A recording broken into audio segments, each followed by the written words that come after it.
हरे कृष्णा। कुछ ही समय में आने वाली है पद्मिनी एकादशी। क्या आपने इसका नाम पहली बार सुना है? क्यों नहीं, ये एकादशी आखिर आती है 3 साल के बाद।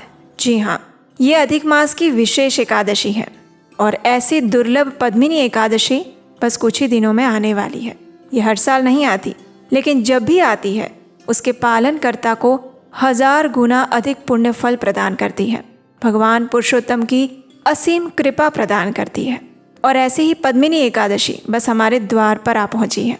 तो चलिए आज के इस वीडियो में जानते हैं कि इस बार पद्मिनी एकादशी कौन से दिन आ रही हैं, इस दिन के शुभ मुहूर्त क्या है और अगले दिन पारण करने का समय क्या रहेगा। आइए आज का अधिक मास की पद्मिनी एकादशी कब है, ये विशेष वीडियो आरंभ करते हैं। इस बार अधिक मास में ज्येष्ठ मास की पद्मिनी एकादशी आ रही है 27 मई 2026 बुधवार के दिन। एकादशी तिथि आरंभ हो जाएगी 26 मई 2026 को सुबह 5:10 पर और ये समाप्त होगी अगले दिन यानी कि 27 मई 2026 सुबह 6:21 पर। पद्मिनी एकादशी का पारण करने का समय रहेगा अगले दिन यानी कि 28 मई 2026 गुरुवार के दिन सुबह 5:25 से लेकर 7:59 के बीच में।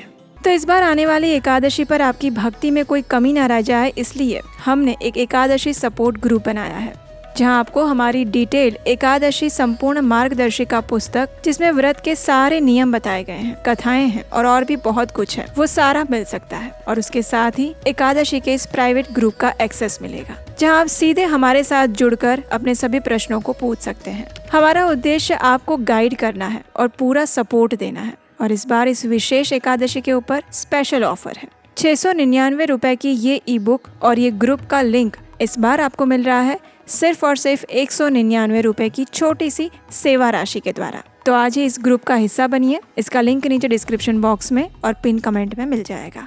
आइए अब इस दिन के कुछ और शुभ मुहूर्त के विषय में जानते हैं। पद्मिनी एकादशी के दिन प्रातः ब्रह्म मुहूर्त का समय रहेगा सुबह 4:03 से लेकर 4:44 के बीच में और सूर्योदय होगा सुबह 5:25 पर। प्रातः काल में भगवान श्री हरि की पूजा अर्चना करने का समय रहेगा सुबह 4:24 से लेकर 5:25 के बीच में और संध्या काल में पूजा अर्चना करने का समय रहेगा शाम 7:12 से लेकर 8:13 के बीच में। इस दिन विशेष रवि योग और सर्वार्थ सिद्धि योग भी बन रहे हैं और वो लगेंगे सुबह 5:25 से लेकर 5:56 के बीच में। विजय मुहूर्त का समय रहेगा दोपहर में 2:36 से लेकर 3:31 के बीच में।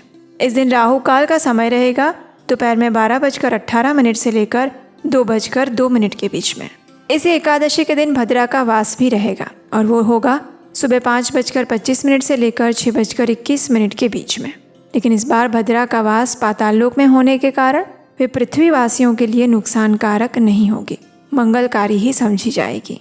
हमारे शास्त्रों में वर्णन आता है कि प्रातःकालीन स्नान करने से मनुष्य अपनी आध्यात्मिक उन्नति कर सकता है, लेकिन अगर प्रातःकालीन स्नान पवित्र नदी में किया जाए तो उसका अनेक गुना अधिक फल मिलता है।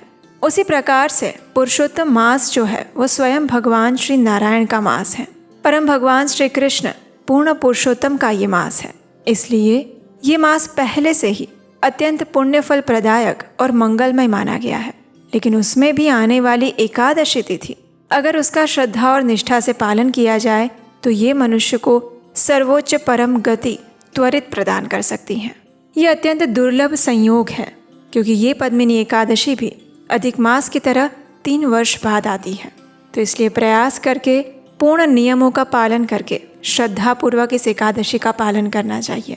प्रत्येक मनुष्य को, चाहे वो स्त्री है या पुरुष, अबाल है या वृद्ध, युवान है या मरणासन, प्रत्येक मनुष्य को प्रयास करके इस एकादशी का पालन करते हुए व्रत और उपवास रखना चाहिए। अधिक से अधिक भगवान के पवित्र नामों का जप करना चाहिए, यानी कि हरे कृष्ण कृष्ण कृष्ण हरे हरे, हरे राम राम राम हरे हरे। इस महामंत्र की अधिक से अधिक माला पर जप करना चाहिए। कई बार लोग कहते हैं कि हम तो भगवान का नाम जप सदैव करते रहते हैं, मन में स्मरण करते हैं, लेकिन हमारे आचार्यों द्वारा बताई गई रीत ऐसी नहीं है। हमारी गुरु परंपरा हमें सिखाती है कि भगवान के नाम जप का उच्चारण माला के ऊपर एक स्थान पर बैठकर पूर्ण एकाग्रता के साथ करना चाहिए। हमारा मन वास्तव में इतना चंचल है कि वो एक स्थान पर टिक ही नहीं सकता, और उसे टिका कर रखने के लिए भी हमें अपनी सभी इंद्रियों को इस हरिनाम जप के अंदर सम्मिलित करना चाहिए। और वो कैसे कर सकते हैं? तो जब हम माला के ऊपर जप करते हैं तो हमारे श्रवण इंद्रिय यानी कि कान उस मंत्र जाप को सुनते हैं। जीवा द्वारा हम उस मंत्र का उच्चारण करते हैं। तो इस प्रकार से हमारी जीवा और कान दोनों ही इस कार्य में व्यस्त हो जाते हैं। और उसके बाद तीसरा है स्पर्श, यानी कि हम जो भी मंत्र जाप कर रहे हैं वो माला के ऊपर करने का विशेष फ़ायदा यही होता है कि ऐसा करने से हमारी स्पर्श इंद्रियां जो है वो भी भगवान की सेवा में लगती हैं। तो इस प्रकार से शरीर के सभी अंग जब एक ही कार्य के अंदर व्यस्त हो जाते हैं तो उसमें एकाग्रता आती है। और आध्यात्मिक रूप से देखा जाए तो एकादश इंद्रियों को वश में रखना यानी एकादशी का व्रत करना। तो इसलिए भी ये पद्मिनी एकादशी हम सब के लिए अत्यंत महत्वपूर्ण दिन होने वाला है। तो आप सब भी तैयार हो जाइए इस एकादशी व्रत का पालन करने के लिए, और साल में 3 वर्ष बाद आने वाली इस पद्मिनी एकादशी का पूर्ण श्रद्धा और नियम पूर्वक पालन करें। अगर इस एकादशी से जुड़ा आपका कोई प्रश्न है तो आप हमें नीचे कमेंट बॉक्स में लिख कर बता सकते हैं। तो आज के इस वीडियो को यहीं पर विराम देंगे।